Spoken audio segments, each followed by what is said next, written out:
नमस्कार मंडळी. चला आज खमंग कुरकुरीत आणि घशाला न खवखवणारी आलूवडी कशी बनवायची याची रेसिपी बघू. व्हिडिओ शेवटपर्यंत नक्की बघा हा. आम्ही गावावरून आलो तेव्हा आलूचे पानं घेऊन आलो होतो.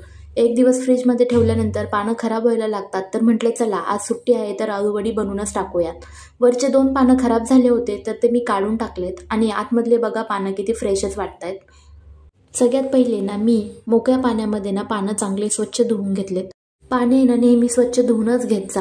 आता इथे मी मस्त पाण्यामध्ये ना आळूचे पानं ठेवले थोड्या वेळासाठी आणि नंतर मी मसाल्याच्या तयारीला लागले. त्यासाठी मस्त लसूण निसून घेतलाय.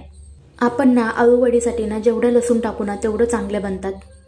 मी लसूण घेतल्यानंतर त्यामध्ये जिरे, मिरच्या हे सगळं मी वाटण बारीक करून घेतलंय. त्यात मी थोडंसं पाणी पण टाकलं होतं. मी यामध्ये ना ओवा आणि अद्रक टाकलं नव्हतं. तुम्हाला हवं असेल तर तुम्ही ते टाकू शकता, ऑप्शनल आहे.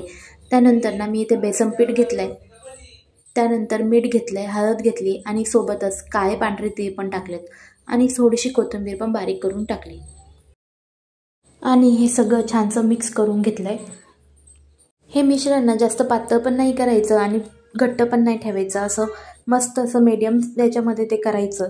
आणि नंतर मी इथे ना आळूच्या पानांचे ना साईडला जे देठ असतात ना ते काढून घेतलेत चाकूने आणि पानांना पण थोडंसं लाटणं फिरवून घेतलं होतं, कारण यामुळेच आपले घशामध्ये जी खवखव होती ना ते या शिरांमुळेच होती. आणि आता मी इथे सगळ्या पानांना व्यवस्थित असं पीठ लावून घेतलं. मी सोबतच 4-5 पानं घेत असते आळूवडीला लावायला. याने काय होतं, आपल्या आळूवडीला छान असे लेअर पण येतात आणि आळूवडी मोठी पण होते. आता तुम्ही बघत असल्याप्रमाणे ना मी इथे सगळ्या पानांना व्यवस्थित असं पीठ लावून घेतलं आहे आणि त्यानंतर गॅसवर आहे ना पाणी उकळायला ठेवलं एका पातेल्यामध्ये.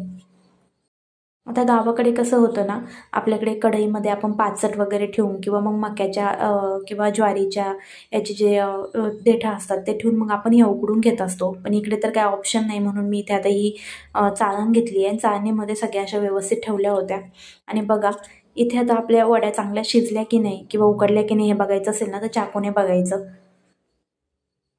इथे छानपैकी अशा वड्या उकडल्या होत्या, त्याला मी असं कट करून घेतलं आहे व्यवस्थित.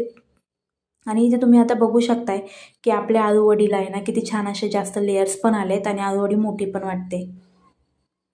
मला तर तळलेल्या वड्यांपेक्षा आहे ना अशा उकडलेल्या वड्याच चपातीसोबत खायला खूप आवडतात. मी माझ्यासाठी एक साईडला ठेवूनच देत असते आणि मग बाकीच्या तव्यावर छानपैकी तळून घेते तेल टाकून. काही जण पूर्ण तेलात भाज्यांसारखं तळून पण घेतात, पण आमच्याकडे जास्त तेलकट खात नाही, म्हणून मी तव्यावर असं नॉर्मल तेल टाकून ह्या चांगल्या अशा परतून घेतल्यात. आणि बघा आता इथे छानशा आळूवड्या रेडी झाल्या आहेत आणि खायला पण एकदम अशा कुरकुरीत लागत होत्या.